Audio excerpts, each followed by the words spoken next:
पायाभूत सुविधांच्या क्षेत्रामध्ये हे जसं पुणे रिंग रोडचं काम आता आपण सुरू करतोय. पुणे रिंग रोड हा केवळ एक रोड नाही आहे. पुणे रिंग रोड हा पुण्याच्या आसपास 2.5 ते 3 लाख कोटीची व्हॅल्यू तयार करणार आहे. व्हॅल्यू आणि नुसती व्हॅल्यू तयार होत नाही, त्यातनं रोजगाराची निर्मिती होते, त्यातनं प्रगती होते. आता पुण्याचं न्यू एअरपोर्ट जो बंद पडलं होतं, आता कालच आम्ही त्या संदर्भातला निर्णय घेऊन पुन्हा एअरपोर्ट ऑथॉरिटी सोबत त्या संदर्भातलं फायनल केलं. त्यामुळे ह्या जे सगळे पायाभूत सुविधांचे जे काही आपण प्रकल्प घेतलेले आहेत, हे प्रकल्प महाराष्ट्राला बदलणार. येत्या काळामध्ये विशेषतः पुण्याचा जो आउटर रिंग रोड आहे, जो खऱ्या अर्थानं पुण्याच्या ट्रॅफिकचा आणि पुण्याच्या आसपासचा ट्रॅफिकचा प्रश्न संपवणार आहे. या आउटर रिंग रोडचं काम देखील आता आम्ही वेगाने हातामध्ये घेतो आहोत. याच्या लँड ॲक्विजिशन करता देखील मोठ्या प्रमाणात पैसा लागणार आहे. म्हणजे याच्या लँड ॲक्विजिशनच कदाचित 10 ते 15 हजार कोटी रुपये नुसत्या लँड ॲक्विजिशनला लागतील. पण तरी देखील मुख्यमंत्र्यांनी आणि मी हा निर्णय केला की आपण हे केलं पाहिजे, कारण पुण्याची सगळी पुढची ग्रोथ ही या आउटर रिंग रोडवरच त्या ठिकाणी डिपेंडंट आहे. आणि हा आउटर रिंग रोड झाला तर तो पुण्याचा एक इकॉनॉमिक कॉरिडॉर म्हणून तयार होणार आहे. आज हा एकटा आउटर रिंग रोड पुण्यामध्ये 2.5 लाख कोटी रुपयाची व्हॅल्यू तयार करणार आहे. त्यामुळे मोठ्या प्रमाणात इन्व्हेस्टमेंट येईल, त्यामुळे मोठ्या प्रमाणात रोजगार तयार होतील. त्यामुळे पुढच्या 10-20 वर्षाची अर्थव्यवस्था, इकॉनॉमी ही ड्राईव्ह करण्याचं काम हे हा जो रिंग रोड आहे, ह्या रिंग रोडच्या माध्यमातून होणार आहे. आणि यासोबत एक पुणे जिल्हा जो आपला आहे, हा एक प्रकारे पुणे जिल्हा हा आपला मॅन्युफॅक्चरिंग हब आहे, हा आपला IT हब आहे. IT आणि मॅन्युफॅक्चरिंगच्या क्षेत्रामध्ये आणि इनोव्हेशनच्या क्षेत्रामध्ये पुण्याने अतिशय चांगली कामगिरी केली आहे.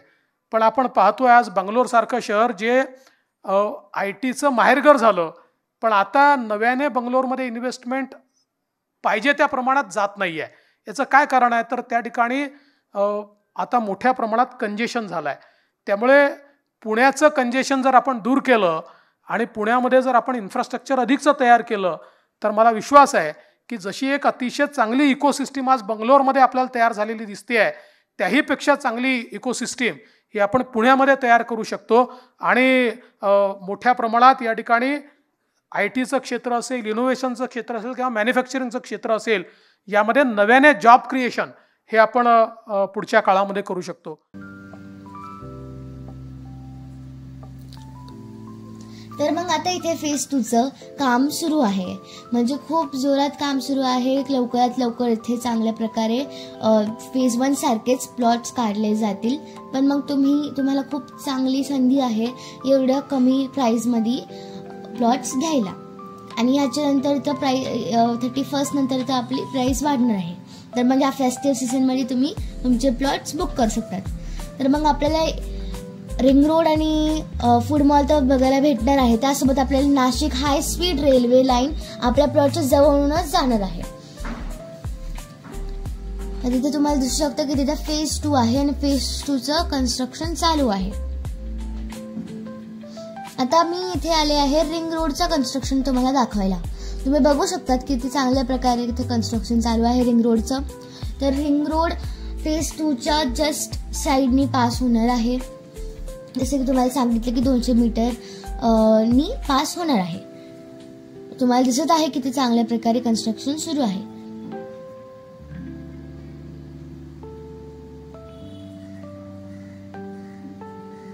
बकोरीत खूप जोरात डेव्हलपमेंट होत आहे.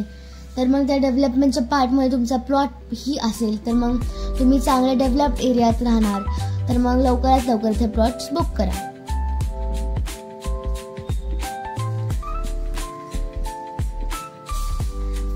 ऑक्टोबर 31 नंतर प्राइस वाढू शकते, म्हणून तुम्ही लवकरात लवकर ह्याच मंथमध्ये प्लॉट तुमचे बुक करा. कारण एवढी चांगली संधी तुम्ही जर सोडली तर तुम्हाला जास्त प्राइस द्यायला लागेल. तर मग आता तुम्हाला 3500 पर स्क्वेअर फीट अशी प्राइस भेटत आहे. तर मग लवकरात लवकर परचेस करा.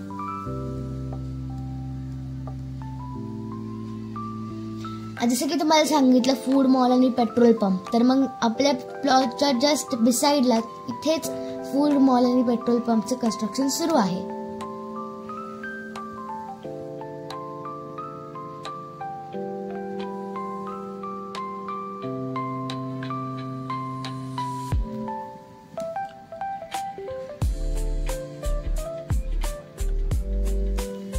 एनए प्लॉट असल्यामुळे ह्याची प्राइस भविष्यात वाढणार आहे आणि रेरा सँक्शन अप्रूव्ह प्लॉट असल्यामुळे पुढे तुम्हाला कशीच प्रॉब्लेम होणार नाही.